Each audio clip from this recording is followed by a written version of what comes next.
मित्रों नमस्कार। धूप छाँव में आप सभी का स्वागत है। मित्रों, आज मैं आपके समक्ष अपनी एक स्वरचित लघु कथा प्रस्तुत कर रहा हूँ, जिसका शीर्षक है परिवर्तन। राजू के पिता दीनदयाल राजू की हरकतों से बहुत परेशान रहते थे। राजू पढ़ा लिखा था, लेकिन उसको अपने नकारा दोस्तों के साथ घूमने के अलावा और कोई दूसरा काम नहीं था।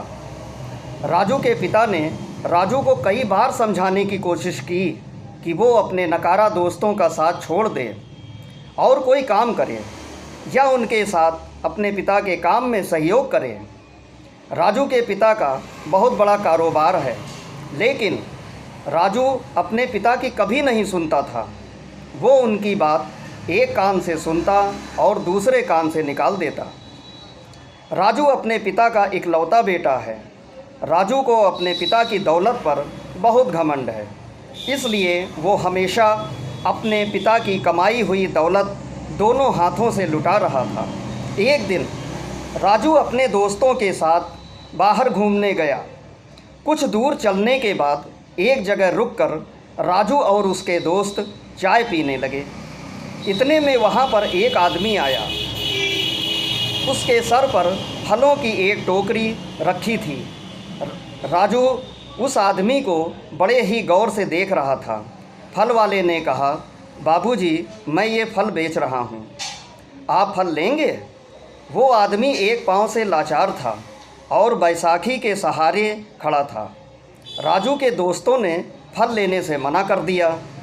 फल वाला बड़ी मिन्नतें करने लगा, बाबूजी, सिर्फ इतने ही फल बचे हैं, ले लीजिए बाबूजी, मेरा बेटा 2 दिन से बीमार है, मुझे दवा के पैसे चाहिए। इतना कहकर फल वाले की आंखों में आंसू आ गए। राजू कुछ सोचने लगा और राजू को उस फल वाले पर दया आ गई, क्योंकि राजू दिल का बुरा नहीं था। और राजू ने फल वाले को सहारा देकर उसकी फल वाली टोकरी उसके सर से उतारी।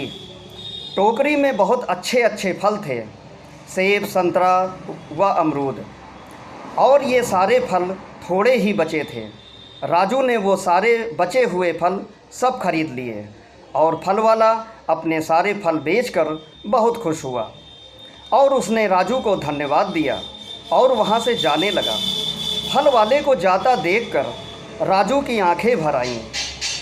वह सोचने लगा कि इस आदमी के एक पाँव नहीं है, कितना लाचार है बेचारा, और बैसाखी के सहारे चलकर फल बेच रहा है और मेहनत करके अपने परिवार का पालन पोषण कर रहा है। मेरे पास तो ईश्वर का दिया सब कुछ है, फिर भी मैं कुछ नहीं करता हूँ, बेकार हूँ। उसने सोच लिया था कि अब ऐसा नहीं होगा। कुछ देर के बाद राजू ने अपने दोस्तों के साथ जाने से मना कर दिया और उसने अपने दोस्तों का साथ छोड़कर वापस घर आ गया और अपने पिता से अपने किए गए गलतियों के लिए क्षमा मांगता है। राजू के पिता ने राजू से पूछा, बेटा राजू, तुम्हारे में ये परिवर्तन कैसे हुआ? मुझे तो विश्वास ही नहीं हो रहा है। फिर राजू ने अपने साथ हुई वो सारी बातें अपने पिता को बताईं। फिर ये सारी बातें सुनकर राजू और उसके पिता दोनों की आंखें भर आती हैं और राजू के इस हृदय परिवर्तन से उसके पिता दीनदयाल बहुत खुश हुए। राजू के पिता ने राजू को गले लगाते हुए और हंसते हुए कहने लगे हैं, हे भगवान, तेरा लाख लाख शुक्रिया, मेरा बेटा राजू सुधर गया, अब मुझे और कुछ नहीं चाहिए। धन्यवाद मित्रों।